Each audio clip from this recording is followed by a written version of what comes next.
နေကောင်းကြရဲ့လားခင်ဗျာ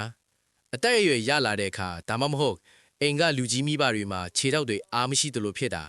လမ်းလျှောက်ရင်တုံတာခဏလေးလျှောက်ရုံရဲ့ခြေသလုံးတွေနာပြီးညောင်းလာမျိုးတွေကြုံနေရပြီလားဒီလိုဖြစ်တာဟာအသက်ကြီးလူဆိုပြီးဒီတိုင်းပြစ်ထားလို့မရပါဘူးနော်ဒါဟာကိုယ့်ဘာသာကိုလွတ်လွတ်လပ်လပ်တွာလာနိုင်ဖို့ကိုထိကြိုက်စေတယ်လို့ချော်လဲတာမျိုးဖြစ်ရင်လည်းအသက်အန္တရာယ်အထိစိုးရင်ရလို့ပါဒီကနေ့ဗီဒီယိုမှာတော့လူကြီးတွေမှာဖြစ်တဲ့ခြေထောက်အားနည်းခြင်းကိုဘယ်လိုကူးတောင်မလဲဘာတွေစားပေးရမလဲဆိုတာကိုအသေးစိတ်ပြောပြပေးသွားမှာမို့အဆုံးထိကြည့်ပေးကြပါအောင်ခင်ဗျာဘာကြောင့်ခြေထောက်တွေအားနည်းလာတာလဲလူကြီးတွေမှာခြေထောက်အားနည်းရတဲ့အကြောင်းရင်းတွေအများကြီးရှိပါတယ်သွေးလည်ပတ်မှုမကောင်းတာအာယုံကြောဖိမိတာစီးကြိုဒါမှမဟုတ်အဆက်အမြစ်ရောင်ရဲနဲ့ယောဂါတွေရှိတာဗီတာမင်ဓာတ်ချို့တဲ့တာတွေကြောင့်ဖြစ်တတ်ပါတယ်တကယ်လို့လမ်းခဏလေးရှောက်ယုံနဲ့မောတာလေကားတဲ့ရင်ခြေထောက်ကမနိုင်တော့တာခြေဖျားတွေထုံတာမျိုးဖြစ်နေပြီဆိုရင်တော့ဒါဟာတတိထားရမယ့်အချက်တွေပဲဖြစ်ပါတယ်အားရှိဖို့ဘာတွေစားပေးရမလဲအာဟာရကအဓိကပါပရိုတင်းကြက်သားငါးကြက်ဥနဲ့ပဲမျိုးမျိုးကိုများများကျွေးပါဒါမှကြွက်သားတွေပြန်တက်လာမှာပါဗီတာမင် D နဲ့ကယ်လ်ဆီယမ်နို့နဲ့နို့ထွက်ပစ္စည်းတွေစားပေးနေအယိုးတွေတန်ပါစေပါတယ်ဟင်းသီးချက်ဝက်တွေအစိမ်းရောင်ရှိတဲ့အသီးအဝက်တွေကသွေးလည်ပတ်မှုကိုကောင်းစေပါတယ်ရေများများတောက်ပါရေသက်ခန်းချောက်ရင်ကြွက်သားတွေပိုညောင်းတတ်လို့ပါဖြည့်ဆွက်စာတွေတောက်တင်သလားအစာလဲဆေးလဲအစာဆိုပေမဲ့အသက်ကြီးလာရင်အစားတောက်သေးကတည်းမလုံလောက်တာမျိုးရှိတတ်ပါတယ်အဲ့ဒီအခါမှာတော့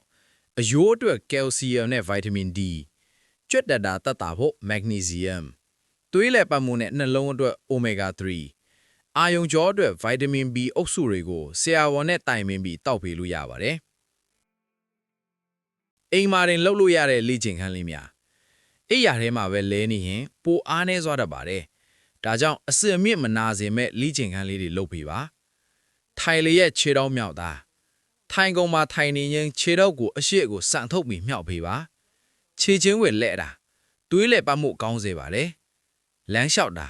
တနေ့ကို15မိနစ်လောက်ပုံမှန်လမ်းလျှောက်ပေးတာဟာအကောင်းဆုံးလေ့ကျင့်ခန်းပါပဲနေထိုင်မှုပုံစံအပြောင်းလဲလမ်းလျှောက်ရင်လုံခြုံအောင်ချိုင်းတောက်ဒါမှမဟုတ်လမ်းလျှောက်အကုတ်တီစီဝေါ်ကာတွေကိုသုံးပါ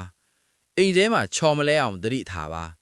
တငယ်ချင်းတွေအပေါင်းအသင်းတွေနဲ့အတူတူစကားပြောရင်းအတူတူလမ်းလျှောက်တာမျိုးကစိတ်ရောမှုပါကျမ်းပါစေပါလေအနစ်ချုပ်နဲ့ဆရာဝန်နဲ့ဘယ်တော့ပြမလဲ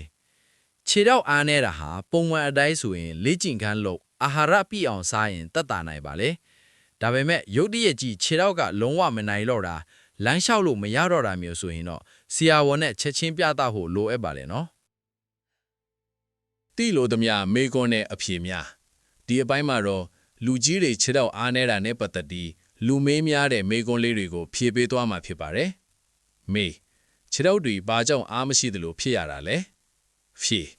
အဓိကကတော့အသက်အရွယ်ရလာလို့ကြွက်သားတွေညော်နေလာတာကြောင့်ပါ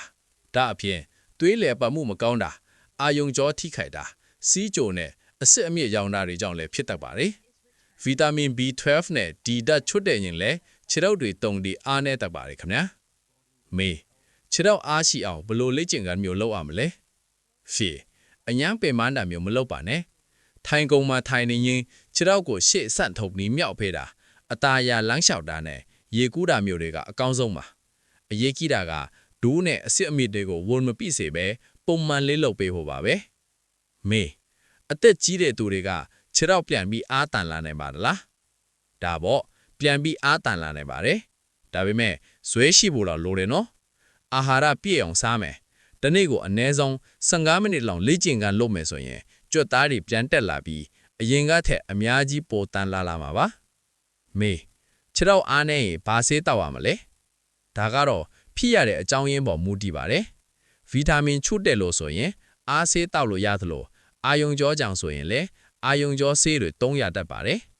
အကောင်းဆုံးကတော့မိမိဘာသာဆေးဝယ်တောက်တာထက်ဆရာဝန်နဲ့အရင်တိုင်ပင်ပြီးမှတောက်တာအန်ဒီရဲ့အကင်းဆုံးပါပဲဒီအချက်လေးတွေကိုသိထားရင်လူကြီးမိဘတွေကိုပိုပြီးဂရုစိုက်ပေးလို့ရတာပေါ့ဒီဗီဒီယိုလေးကလူကြီးမိဘတွေနဲ့အဖိုးခွားတဲ့အတွက်အကျိုးရှိမယ်လို့မျှော်လင့်ပါတယ်ဒီဗီဒီယိုလေးကမိတ်ဆွေတို့အတွက်အကျိုးရှိစေမှာပါဒီဗီဒီယိုလေးကိုသဘောကျတယ်ဆိုရင် like ပေးခဲ့ဖို့မမေ့ပါနဲ့အောင်နော် အခုလိုအဖိုးတန်တဲ့အချက်အလက်တွေကိုအမြဲတည်ရအောင်ကျွန်တော်တို့ channel ကို subscribe လုပ်ထားပြီးဘေးကခေါင်းလောင်းလေးကိုလည်းနှိပ်ထားပေးပါအောင်ခင်ဗျာနောက်ဗီဒီယိုမှာပြန်တွေ့ကြမယ်အားလုံးပဲကျမ်းမာကြပါစေ